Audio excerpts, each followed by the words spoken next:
Bonjour. Bonjour. Bonsoir. J'espère que vous allez bien. Bonsoir également. Et attendez pour se saluer. Oh, voilà. Bonjour, bonjour. Je suis derrière la caméra. C'est Sandrine. Sandrine, Ok. Huguette, Constantine. le Seigneur vous bénisse. Amen. Aujourd'hui, Amen. on a un sujet important.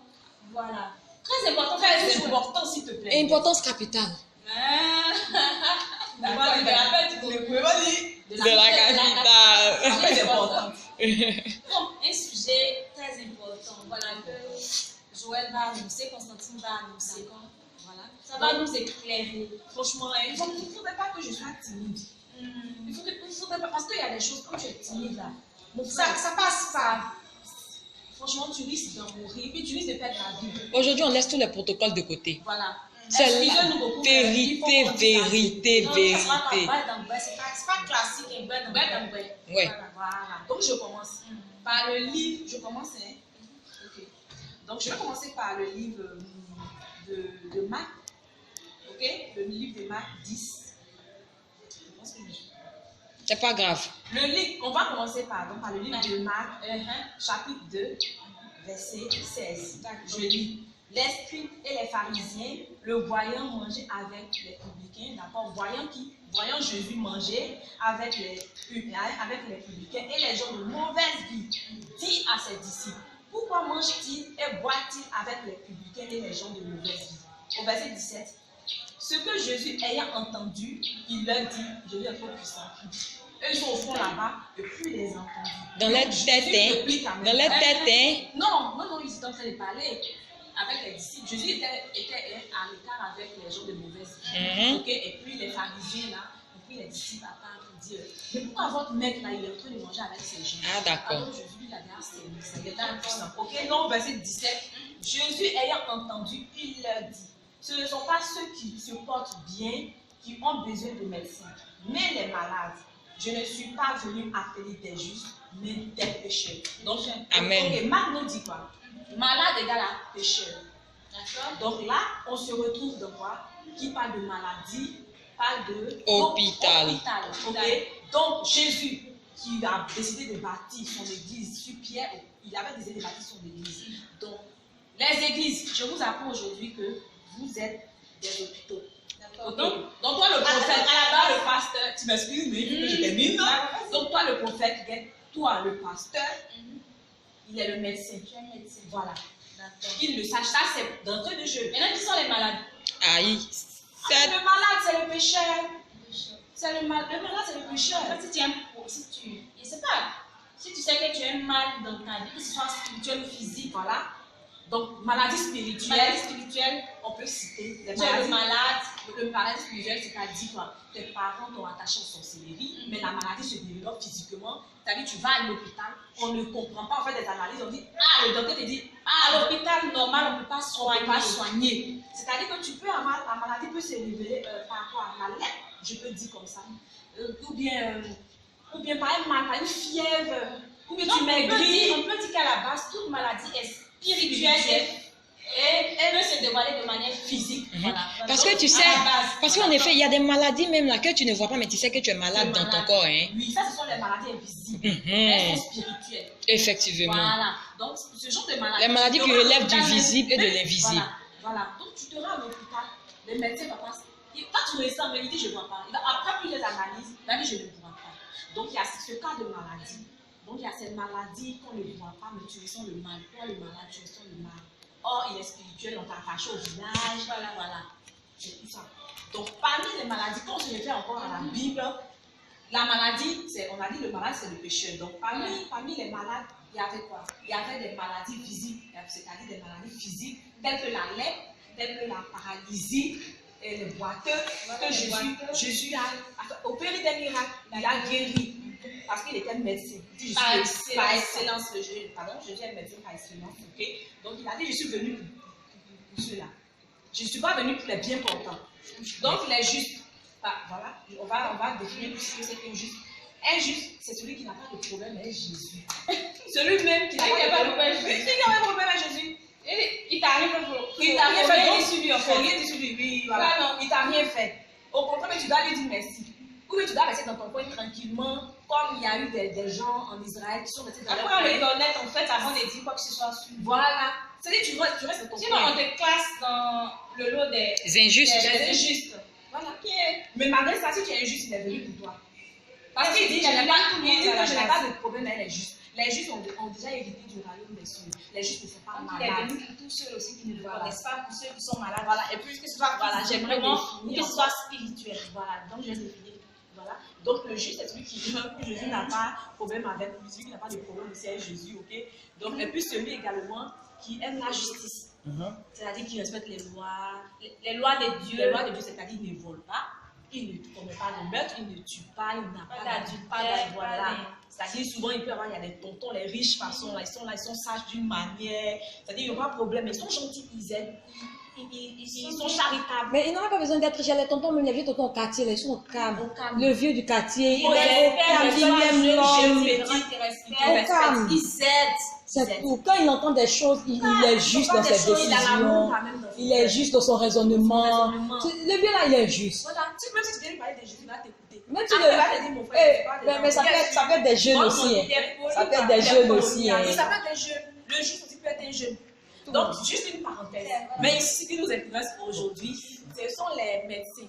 Les médecins qui se retrouvent dans les hôpitaux, là. C'est pas l'hôpital qu'on connaît, là. Donc, juste pour dire. Même si on dit qu'à la base, l'église, C'est l'hôpital. Parce que les fidèles, il y a beaucoup qui sont malades. Ils sont malades. Donc, Tout le monde est malade. tout est malade. Si on va à l'église, si on se rapproche du Seigneur, c'est parce qu'on a besoin parfois d'être rempli par la parole, ou bien on a besoin d'être guéri, physiquement. Maintenant, en fait, souvent, on a besoin d'être nettoyé aussi. Nettoyer, voilà, C'est de ça. changer de vie, parce qu'on en a marre. Parce que quand on certaines va même choses. à l'hôpital normal, hein, on va à l'hôpital pour plusieurs besoins. Bien sûr. C'est pareil pour l'église. Mais seulement que l'église, elle est vraiment, c'est la clinique là. C'est la clinique qui soigne tout. Aïe. La clinique La clinique de Jésus quoi. C'est la clinique, c'est la clinique qui soigne tout. Mais le problème qui se pose là, on va rentrer directement. Donc, je vais revenir à mon raisonnement. Donc, j'ai dit quoi? Tout prophète, tout un point de Dieu qui dirige l'église doit se dire qu'il est docteur à la base. Ok, donc, qui parle de docteur, parle de maladie, parle de guérison, parle de diagnostic, parle De spécialisation également. spécialisation, oui, et puis parle de, comment on appelle ça, de traitement. Effectivement. Ok, donc, le pasteur est censé savoir qui doit traiter le malade. Un pécheur vient devant toi, sache qu'il est malade. Mais quelle maladie? Guéri. Mais quelle maladie? Alors, donc, il va falloir que tu Le diagnostic. Ok, donc, à la base, la médecine nous dit quoi? La médecine humaine nous dit quoi? Qu'il y a, tu fais les 7 années, il y a des médecins généralistes et après, il y a les spécialistes. à la base, tout le monde, chaque médecin est généraliste. C'est-à-dire généraliste, c'est quoi? Donc, si on va C'est quelqu'un qui soigne toute maladie, qui est censé diagnostic, qui diagnostique et il est qui censé guérir toute maladie qui se présente à lui. voilà. Ok? Là, c'est des maladies simples en fait, des maladies Voilà. timides. Non, ça c'est avant. Mais maintenant, on voit que ce sont des maladies simples que le généraliste peut soigner. Généraliste, Il ne va pas plus loin. et il soigne. Voilà, il ne va pas plus loin. Ok? D'accord. Donc, dans le temps moderne, même dans les temps passés, malgré qu'il y avait le généraliste, il y a toujours eu, comment on appelle ça? Des spécialistes. Des spécialistes, tels que le gynéco. Le gynéco, il est spécialisé pour la femme. Ok? Voilà, il est spécialisé pour la femme. Pédiatrie. La pédiatrie pour les Le enfants. dentiste. Voilà, le dentiste. Voilà. Le cardiologue. Le cœur, le chirurgien pour les opérations. Donc, voilà. Donc, c'est comme ça, l'église doit être. L'église doit se spécialiser. Ok? L'église doit se spécialiser. Voilà. Pas l'église, les prophètes, bien les Les pasteurs. médecins de l'église là. Les pasteurs, les médecins, Voilà. celui qui est médecin est apparenté au prophète ou bien au dirigeant de De l'église. l'église. Voilà, donc vous devez vous spécialiser. C'est ça, non? C'est ça. Effectivement, tout à parce fait. qu'actuellement, je pense qu'il y en a qui ne sont pas spécialisés. À la base, vous tous, vous êtes des généralistes. Maintenant, dans certaines églises, je ne sais pas. Il y a d'autres. Oui, Non, mais c'est ça. il faut préciser le généraliste, qu'est-ce qu'il fait à la base? Tout le monde sait. Tu avais dit comme le généraliste, c'est lui qui fait l'enseignement. Puisqu'à la base, Tout la le Bible, monde, la parole, voilà, tout le monde connaît la doit Bible. écouter, tout le monde doit lire, et puis tout le monde, par l'Esprit Saint, Doit développer son raisonnement. Bien reçu comme message. Comme message. À la base, tous les pasteurs, tous les prophètes, tous ceux qui sont hommes de Dieu, tout le monde le fait à la base. C'est ça. Ok. Donc, J'aimerais que tu développes un peu plus. si je comprends bien, Voilà. toutes les églises enseignent la parole de Dieu. Voilà. L'enseignement, toutes les églises le font. Donc, Oui, on ils les, ont ce don. on les ramène en fait au stade de généralisme. Tout le monde d'abord est généraliste, tout prophète d'abord est généraliste. Mais dans certaines églises, on a l'impression que quand un malade, celui qui a un problème, que ce soit physique ou spirituel, quand il vient dans une église, le prophète sait qu'il ne peut pas soigner cette personne. Par exemple, le patient, le fidèle, le patient, le malade, en fait, il peut être par exemple lépreux. Toi, le prophète, tu n'as pas le don. Les points physiques, hein. Toi, l'homme de Dieu. On voit qu'il lui manque des doigts. Des doigts, voilà. Ah, c'est une maladie physique. Toi, l'homme de Dieu, tu n'as pas le don de guérison. Tu ne peux pas guérir à la base. C'est-à-dire tu tu vas vas repousser. Tu ne peux pas repousser. Il n'y a pas de miracle. Hein? Voilà. C'est-à-dire qu'il essaye de lui-même, il essaye de prier de toutes les façons. Mais la personne ne guérit pas, les doigts ne poussent pas en fait ça. Quand c'est comme ça, tu ne peux pas garder ce malade dans ton église parce qu'à la base, tu n'es pas spécialisé. Tu n'as pas le don de guérison, mais tu prêches à la base, tu édifies par la parole de Dieu. Tout à fait. Quand c'est comme ça, tu libères la personne tranquillement. Et si tu vois que tu as ton collègue prophète, pasteur, mon chien, qui a le don de guérison, qui guérit, ramène cette personne-là juste par exemple, ton collègue, chez ton collègue. Même si tu n'as pas le temps, il y a des gens autour de toi. Conduis-le là-bas. Mais même dans le don. Excuse-moi, je ne vais pas finir. Mais tu gardes la personne dans ton église parce que tu as envie juste de te remplir les poches, tu veux remplir ta caisse dans l'église. Vérité. C'est des faux prophètes. Là, c'est ce qu'on appelle les loups ravisseurs. C'est-à-dire qu'ils sont là comme ça, là, ils gardent les fidèles dans leur église. L'église a été remplie. Merci. L'église soit remplie, l'église soit bourrée, les caisses se remplissent. On ne peut pas soulever, on ne peut pas, à un tel moment, on ne peut pas soulever la caisse. Et puis le patient est là, le fidèle il demeure dans sa maladie. Tu sais que tu ne peux pas guérir un aveugle, tu le gardes. Tu ne peux pas guérir un situation tu le gardes. Il y a perte de vue humaine parce que la personne peut mourir. Les gens sont là et ils stagnent dans votre église et leur situation ne change pas à la base.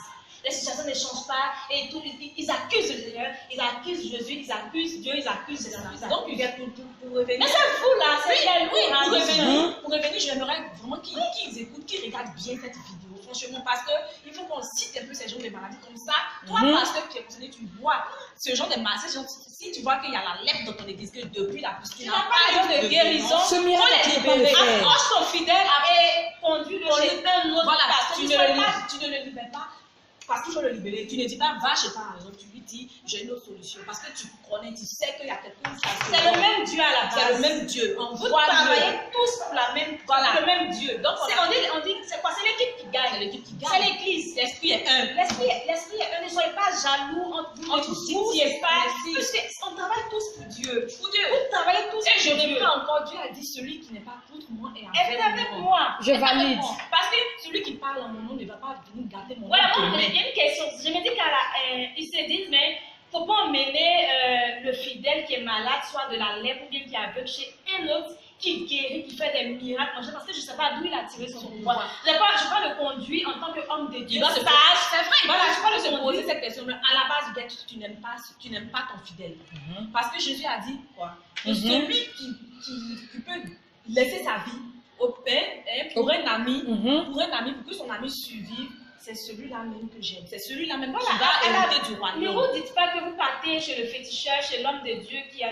Parce que tu ne sais pas. Moi, je dis que parce que la personne souffre. Il s'agit d'une personne, il ne s'agit pas de toi. Franchement, c'est ça. Appuie dessus. Faut appuyer dessus. Si on veut rentrer encore dans le droit, on dira quoi? Non-assistance. La personne en danger. Vous gardez les fidèles malades alors que vous savez qu'il y a quelqu'un qui a une spécialité dans la guérison des lèpres. Et on peut citer ce genre de maladies. On a la lèpre, la paralysie, on a les aveugles, on a les maladies visibles. Ce genre de... Il y a plein de maladies, les boiteux, les accidentés, les bras cassés. Jésus a dit, en mon nom, les boiteux marcheront, les aveugles verront, tout se fera. Mais pourquoi vous limitez la main de Dieu? Je vous en prie. L'église a plusieurs branches. L'église a plusieurs branches. Une prophétesse qui est spécialisée dans... Elle recueille en fait les gens pauvres. Les gens pauvres, c'est sa spécialité. Si tu elle redonne vie à ta poche. Les gens qui étaient en haut et qui sont tombés, qui étaient vraiment aisées dans la financièrement, mais qui sont tombées comme ils sont devenus comme des clochards. Mais moi, Elle, c'est sa spécialité. moi, je connais également une église qui s'occupe des fous, la démence. Eux, c'est leur spécialité. C'est leur spécialité. On va parler un peu de son témoignage. Oui. Par exemple, elle, on va revenir sur son témoignage. On va vous expliquer en long et en large un bon jour. Elle, Constantine, elle était folle. Elle était atteinte de la folie, une folie vraiment très aiguisée. Attends, je te coupe pas la parole. Je te coupe pas la parole. En fait, Huguette raconte mon histoire parce que j'étais folle, donc je ne voyais pas. Donc c'est elle qui a vécu. Elle a bien vu dedans parce que c'était une folie vraiment avancée. C'était à un haut niveau où elle se déshabillait, elle disait des choses vraiment sensées. Donc on l'a pris, on l'a conduit dans une église. Parce qu'elle se débattait, c'était vraiment la folie quoi. Voilà. Donc, on l'a conduit dans une église et qu'est-ce qu'ils nous ont dit? Arrivé à la maison, vraiment, ils nous ont dit clairement, excusez-nous, mais on ne peut pas la traiter. On ne peut pas la guérir, on ne peut pas, c'est au-delà de notre compétence, c'est au-delà du don que nous avons réussi. Voilà, c'est très on ne peut pas la garder, donc allez-y avec elle. On a été frustrés du coup. Mais bien sûr, je te dirais oui, parce qu'ils nous ont libérés, mais allez où? Ils nous ont dit, c'est que nous on dit ici, c'est que nous sommes en train de dire aux hommes de Dieu, quand vous gardez, quand vous ne pouvez pas, vous n'êtes pas spécialisé dans cette maladie, trouvez une solution. Mais ne renvoyez pas les parents à la maison parce qu'elles risquent de mourir. Mais c'est en cela que je vais dire que l'église c'est comme une toile qu'on tisse. Je vous en prie, prophète, tissez les toiles entre vous. C'est ça l'unité. Créez l'église de Dieu, c'est un corps. Chacun de nous est un membre de ce corps. On voit que moi je ne soigne pas, l'autre soigne. C'est tout. Ça fait rien ou bien c'est Jésus qui. Attendez. Salaire là, c'est Jésus qui donne. Il ne va pas couper ce salaire de l'autre pour te donner. Tu as ton argent, ou tu gagnes ton argent. Non, tu es jaloux de ton ami. Mais c'est ça. Arrêtez ça. Il y a la jalousie dans l'église. Quand vous prophète, il y a la jalousie. C'est ce qui va te donner les sorciers. Ton camarade a peine est fidèle. Hé, tu travailles pour Jésus, mais tu travailles pour toi. C'est un comportement de sorcier que vous faites dans la maison de Dieu. C'est un comportement de féticheur, de ravisseur, de loup. C'est ça, ma soeur, merci là-bas. Parce qu'on mis ces choses, on mis ces folies, ces boiteux, ces lépreux. Il y a des gens que Dieu vraiment même a délivré de par lui-même. Okay? Donc ces personnes-là, on peut les regrouper dans une autre catégorie. Donc ces personnes-là, ils auront besoin peut-être de l'assistance. Effectivement. C'est comme à l'hôpital, la réadaptation. Qui peut être enseigné par la parole. Il y en a qui ont le don d'enseignement. Enseignement, c'est pas guérir. Parce que moi, à un moment, j'étais vide de la parole de Dieu. Donc, j'ai trouvé une église. Vraiment, c'était bien. Là-bas, ils m'ont rempli. J'étais rempli de la parole de Dieu. Vraiment, ils sont remplis. Mais c'est ça, rempli. Maintenant, c'est la spécialité. Et moi, je vais ajouter qu'effectivement, il y a des gens qui ont besoin aussi d'être soignés spirituellement. On n'a pas dit que tu es malade. Quand on t'attache au village, je ne parle pas de ça. Mais tu es malade spirituellement. Ça, c'est un autre level. On en parlera dans une prochaine vidéo. C'est-à-dire, ta vie spirituelle là, doit être réveillée. On appelle ça la mort spirituelle. Il faut que tu sois réveillé. Il y a des pasteurs qui sont spécialisés dans le réveil spirituel. Voilà. Je vous en prie, allez-y les voir. C'est normal, puisqu'on dit Christ ressuscité. Donc, il va donner son onction là, de résurrection là, à un pasteur. Donc, moi, ce que je vais dire à chaque individu, à chaque fidèle, tu connais le besoin, tu connais ton besoin. Donc, je t'en prie, dirige-toi vers l'hôpital, vers plutôt l'église spécialisée selon ton besoin. Ah, donc c'est nous maintenant les patients, on va chercher maintenant. Mais si le prophète, il n'entend pas. Vous voyez comment les prophètes sont en train de laisser leur boulot et ils font autre chose. Seul, Jésus a dit, mon peuple fera faute de connaissance. Mais moi, je vois les fidèles. Le salut est personnel. Je ne comprends pas. C'est-à-dire que si tu vas dans une église, tu sais que toi, ton problème, c'est ça. Par exemple, tu sais pas, je vois n'importe quel tu es paralysé. Non, mais la stérilité. Non, tu es stérile, tu vas dans une église, le pasteur prie pour toi. Parce que la stérilité, ça peut être une maladie spirituelle. Peut-être que le pasteur n'est pas spécialisé dans ça, mais il est spécialisé dans autre chose. Voilà. Il prie, ça fait des années, et ça n'avance pas, ça ne change pas. Quand c'est comme ça, dirige-toi vers un autre prophète, pas une autre église, un autre pasteur. Mais attends, je vais ajouter, souvent quand tu regardes les vidéos sur internet, les prophètes eux-mêmes, ils font sortir de leur bouche. Mais on a fait des croisades, des tournées, on a prié pour des gens, on a prié, mais rien, le miracle n'a pas opéré. Ils sont là, ils ne font qu'ils alors qu'ils ne sont pas spécialisés dans la délivrance. Le démon sort pas. Il est là pour regarder. Après, il faut rentrer chez toi. Il y a juste demain, on retient pas la délivrance. Ou bien souvent, il y a d'autres pasteurs, quand ils viennent, ils font leur option là, les gens versent et puis ils sortent. Qui va s'occuper? Mais au pire des cas, le mec même, le prophète, il vient et puis il te révèle un sale truc sur ta vie. Il n'y a pas de solution. Il te dit que tu as un gros truc manché autour de toi. Un gros serpent t'a enroulé, un cognée. Si tu dis ça, il faut avoir une solution. Faut me soigner. Parce qu'il y a un médecin, un suivi. Il faut qu'il y ait un suivi. Tu me fais un diagnostic, si tu ne peux pas me soigner, emmène-moi chez le spécialiste. Et puis tu me donnes mon traitement, qu'est-ce que je dois prendre? Voilà. C'est comme ça que ne vous jaloussez pas. Vraiment, travaillez en équipe. Vous travaillez tous le même Dieu.